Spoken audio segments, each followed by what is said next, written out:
ഇന്ന് തന്നെ ഡൗൺലോഡ് ചെയ്യൂ. കാണൂ നിങ്ങളുടെ ഫേവറേറ്റ് ഷോസ്. പ്രിയങ്കയുടെ ആ മൃതദേഹം ആദ്യം കണ്ടതാരാ? അത് ആക്രി പറക്കുന്ന ഒരാളാ. അയാളെ കസ്റ്റഡിയിലെടുത്തോ? ചോദ്യം ചെയ്തിരുന്നോ? ഇല്ല. പ്രിയങ്കയെ ആരെങ്കിലും കൊല്ലുന്നത് നിങ്ങൾ കണ്ടോ? അതോ പ്രിയങ്കയെ കൊല്ലുന്നത് കണ്ടു എന്ന് ഏതെങ്കിലും ദൃക്സാക്ഷികൾ നിങ്ങളോട് പറഞ്ഞോ?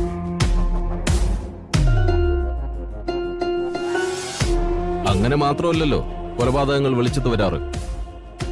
ഓക്കെ, പക്ഷേ ഞാൻ പറയുന്നു പ്രിയങ്കയുടെ മരണം കൊലപാതകമല്ല, ആത്മഹത്യയാണെന്ന്.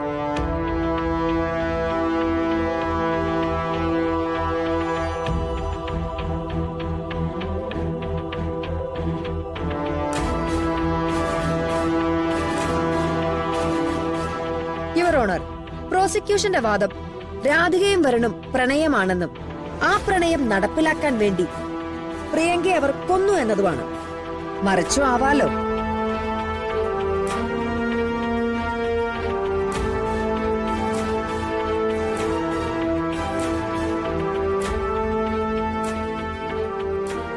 തന്റെ ഭർത്താവും തന്റെ സഹോദരിയും തമ്മിലുള്ള അടുപ്പം അത് കണ്ട് മനസ്സ് വേദനിച്ച പ്രിയങ്ക ആത്മഹത്യ ചെയ്യാനും സാധ്യതയില്ലേ?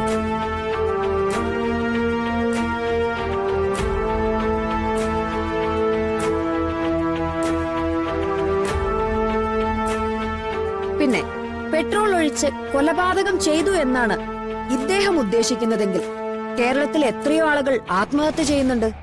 എന്നിട്ടും കൊലപാതകം തന്നെയാണെന്നും ആ കൊലപാതകത്തിന് പിന്നിൽ വരുണും രാധികയും തന്നെയാണെന്ന് താങ്കൾ ഉറപ്പിച്ചതെങ്ങനെ? അത് സാഹചര്യ തെളിവുകൾ നോക്കിയാ. പറയൂ, എന്തായിരുന്നു ആ സാഹചര്യം? പ്രിയങ്കയെ കണിമംഗലത്ത് നിന്ന് കടത്തിക്കൊണ്ടുപോയ CCTV ദൃശ്യങ്ങളിൽ നിന്നും എല്ലാം കാണാം.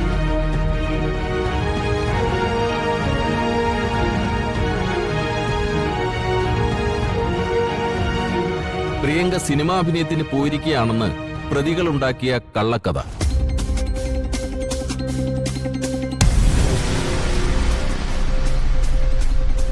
പിന്നെ പ്രിയങ്കയുടെയും വരുണിന്റെയും വീട്ടുകാർ ആ മരണത്തെക്കുറിച്ച് അറിയാതിരിക്കാൻ ഇവർ കാണിച്ച വ്യാഗ്രത.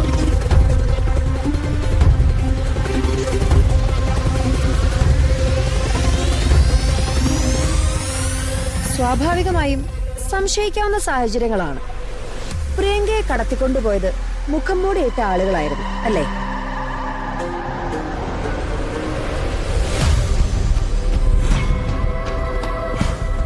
അന്ന് അവരിൽ ആരെങ്കിലും കസ്റ്റഡിയിലെടുത്തിരുന്നു? ഇല്ല, അന്വേഷിച്ചുകൊണ്ടിരിക്കുകയാണ്.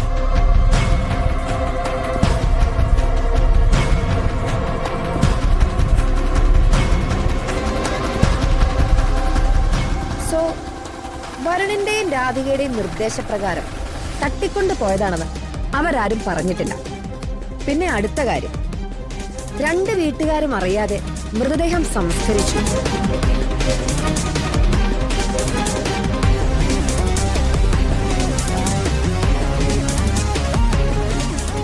അത് തെറ്റാണെന്ന് അങ്ങേക്ക് ഉത്തമ ബോധ്യമുണ്ടെങ്കിൽ ആ സംസ്കാര സ്ഥലത്ത് എല്ലാത്തിനും നേതൃത്വം കൊടുത്തുകൊണ്ട് വരുണിന്റെ ചെറിയച്ഛനും ഉണ്ടായിരുന്നു.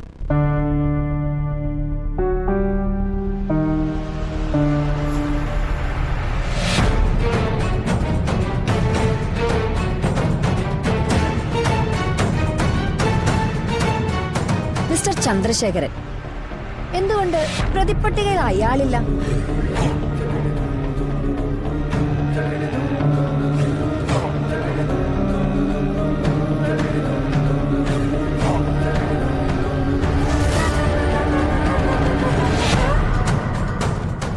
നീതി എല്ലാവർക്കും ഒരുപോലെയാണല്ലോ. കുടുംബത്തിലെ തലമൂത്ത ആളെന്ന നിലയ്ക്ക് ചന്ദ്രശേഖരന് വേണമെങ്കിൽ രണ്ട് കുടുംബങ്ങളിലും ഇതറിയിക്കാമായിരുന്നു.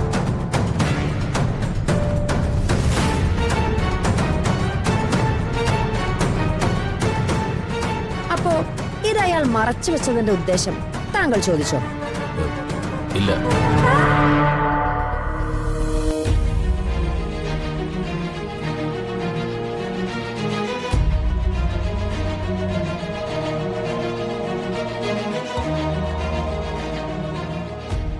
ചിലരെ മാത്രം തെരഞ്ഞു പിടിച്ച് അന്ന് ചോദ്യങ്ങൾ ചോദിച്ചിട്ടുള്ളൂ? ചിലർക്ക് നേരെ മാത്രമേ അങ്ങയുടെ അന്വേഷണം നീങ്ങിയിട്ടുള്ളൂ. ബാക്കിയുള്ള സ്ഥലങ്ങൾ അങ്ങ് മറന്നുപോയി, അല്ലെങ്കിൽ ബോധപൂർവം കണ്ണടച്ചു.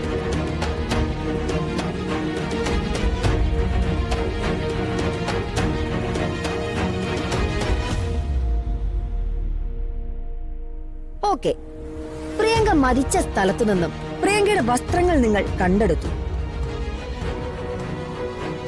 ആ വസ്ത്രങ്ങളാണ് രാധിക തിരിച്ചറിഞ്ഞത്. പക്ഷേ ഈ കാര്യത്തിൽ ഏറ്റവും വിലപിടിച്ചൊരു തെളിവുണ്ടല്ലോ, പ്രിയങ്കയുടെ ഫോൺ. അതെവിടെ?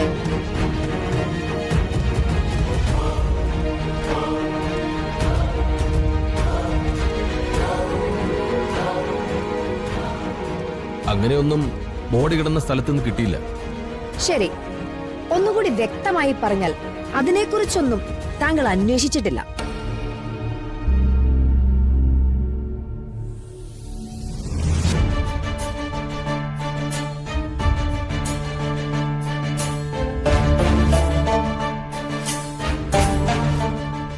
പ്രിയങ്കയുടെ ആ മൃതദേഹം ആദ്യം കണ്ടതാരാ? അത് ആക്രി പറക്കുന്ന ഒരാളാ. അയാളെ കസ്റ്റഡിയിലെടുത്തോ? ചോദ്യം ചെയ്തിരുന്നോ? ഇല്ല.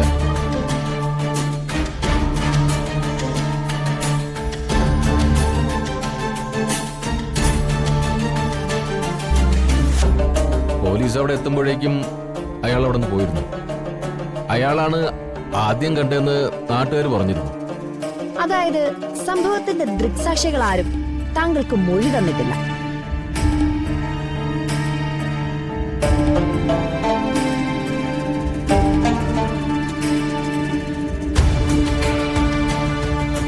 പക്ഷേ വരുണും രാധികയും പ്രിയങ്കയെ കൊന്ന് കത്തിച്ചു എന്ന് നിങ്ങൾ വ്യക്തമായി അന്വേഷണ റിപ്പോർട്ട് എഴുതി.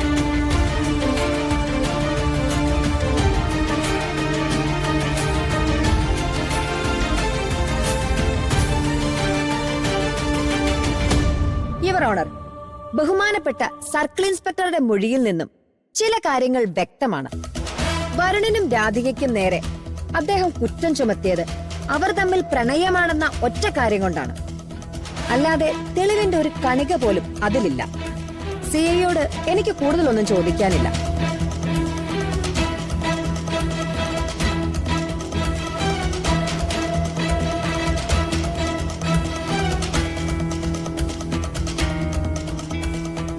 ഈ കേസുമായി വളരെ അടുത്ത ബന്ധമുള്ള മറ്റൊരാളെ കോടതിക്ക് മുന്നിൽ ഹാജരാക്കേണ്ടതുണ്ട്.